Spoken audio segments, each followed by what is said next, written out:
See,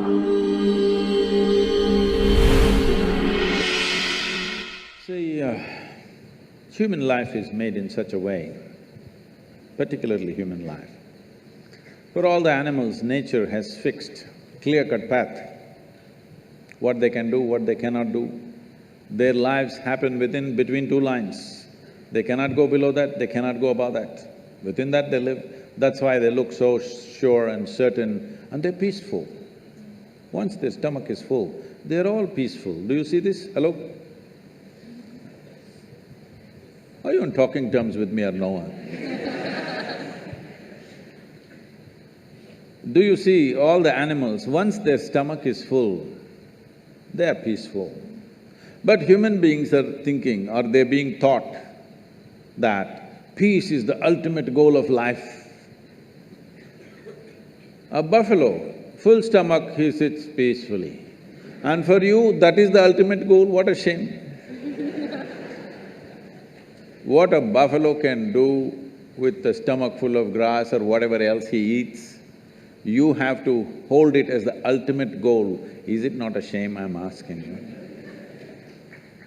But this is being taught like this, peace is the ultimate goal of your life. But coming to more fundamentals, if you're not peaceful today, can you enjoy your dinner today? No. Can you just enjoy walking down the street? Can you enjoy the company of a few people around you? No. If not ecstatic, at least you must be peaceful to enjoy anything in your life. So I'm asking, should it be the first step in your life or the last step in your life? Such people will only rest in peace. Now, do other things have influence on us, particularly inanimate objects? The gems and the diamonds and things like that, and also the planets. See, the nature of the planet has a certain influence on the life upon it. You will see on full moon days and new moon days, many animals behave in certain specific ways, simply because they're influenced by it. You know the whole ocean is rising. When ocean, which is millions and millions of tons of water, is able to rise, when 72% of your body is water, you think it won't rise at all? It does. So, I don't know if you're conscious of it, but in India, most people are, not only in India, in anywhere, wherever there are mental asylums and things, they are conscious of it. On full moon days and new moon days, people get exaggerated levels of disturbance in their minds. So people think new moon and full moon will cause madness. No, that's not the truth.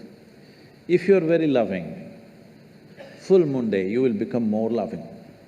If you're very joyful, on a full moon day you will become more joyful. If you're little crazy, you'll get little more crazy. Whatever is your quality gets little hyped on that day. So those who are romantic, they want full moon day. Those who want to meditate, they want full moon day. Those who are a little mad, they don't want full moon day. Essentially, it's hyping things up a little bit. Of course, today there is another kind of textbook science which is going on, which doesn't observe anything except what happens in the laboratory. These people are going on saying, this is all rubbish, this, that. No, if you pay attention to your own body, you will know, without looking up, without looking at the calendar, you will know when is full moon day, when is new moon day, by yourself, simply if you pay sufficient attention to your own system, because it's visible in your system. Certain behavior is there. But with a human being, the problem is, or people seeing it a problem, any possibility, if you do not explore that possibility, in your eyes, it looks like a problem. What is a problem is always a possibility, isn't it? You don't like it? What is a possibility? If you do not explore it, if you do not realize what is the possibility, it seems like a problem to you.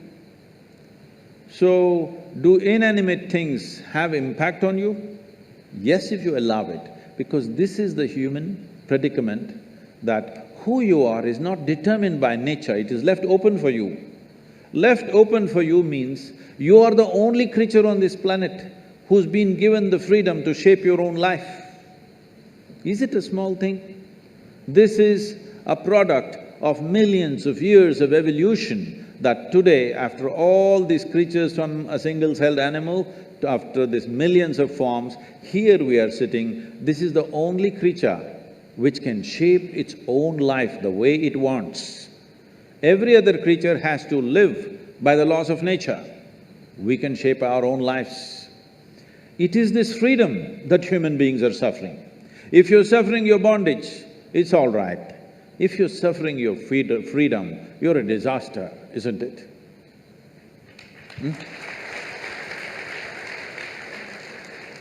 You're suffering your bondages, you're chained to something, you're suffering that, understandable. But you're suffering because you're free. Most human beings are suffering because they're free. They're always trying to bind themselves to something or somebody all the time because freedom scares them. Because freedom is a pathless path. Freedom is an open terrain, there's no fixed line. Because there is no fixed pathway, most people feel terrified. But the highest value in human life is freedom, isn't it so? Hello? In this culture, the highest value in this culture is not God, not heaven. Mukti, moksha, liberation, freedom is the highest value. Established that no matter what you do, you must seek mukti. You can do whatever you do with your life, but all that process should be towards your liberation. You must be moving towards higher and higher levels of freedom on a daily basis. Otherwise, your life is not worth it because you're getting entangled with the process of life. Even if you go to heaven, it's an entanglement. See, I'm sure before you joined IIT, you're still keeping Bombay, right? I see. Before you joined IIT, when you have written your whatever entrance tests and stuff, only thing is somehow I want to get in, because it's like heaven, entering heaven. No matter what, I want to get in, that's the only thing I want. After you get in, see how many problems.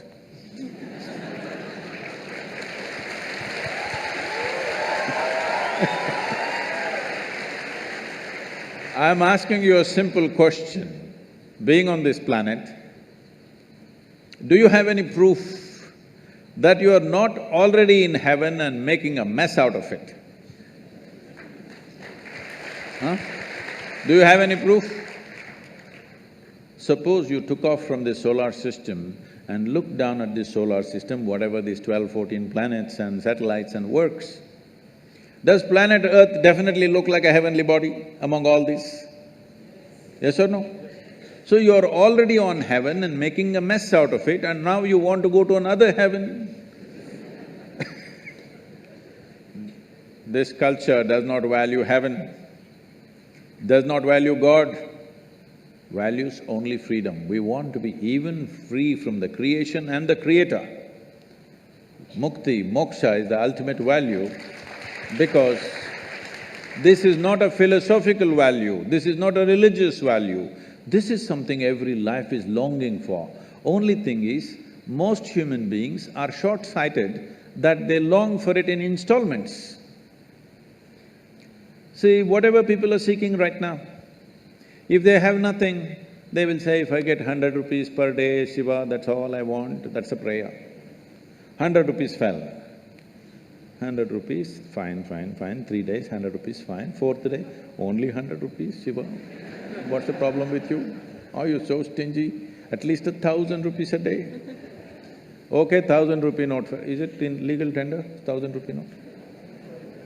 Huh? No, okay, 2,000 rupees fell. I don't want to get into trouble with that. Where is 1,000 rupees falling for Sadhguru? Where does he have? No, 2,000 rupees fell. You asked for 1,000, 2,000 fell. Wonderful Shiva, fantastic. After 10 days, only 2,000 rupees. It doesn't matter how much it falls, something more, something more, something more, isn't it? This is not about money. People think it's about money. People think it's about wealth, power, pleasure, love, knowledge. No, these are all different currencies. Essentially, you're looking for expansion because you feel suffocated. If we keep you in the same place for too long, you feel suffocated, you want expansion. You want to be something more all the time. Yes or no? Always something more. Will you settle with fulfillment? No, you will look at other planets, you will look at the new galaxies. So there is something within a human being which wants to expand limitlessly. That means it wants to be free, nothing else. Looking at this carefully, observing the nature of the life within, that it wants to expand in a limitless way, the only thing it is longing for is to become boundless. That means it's seeking freedom.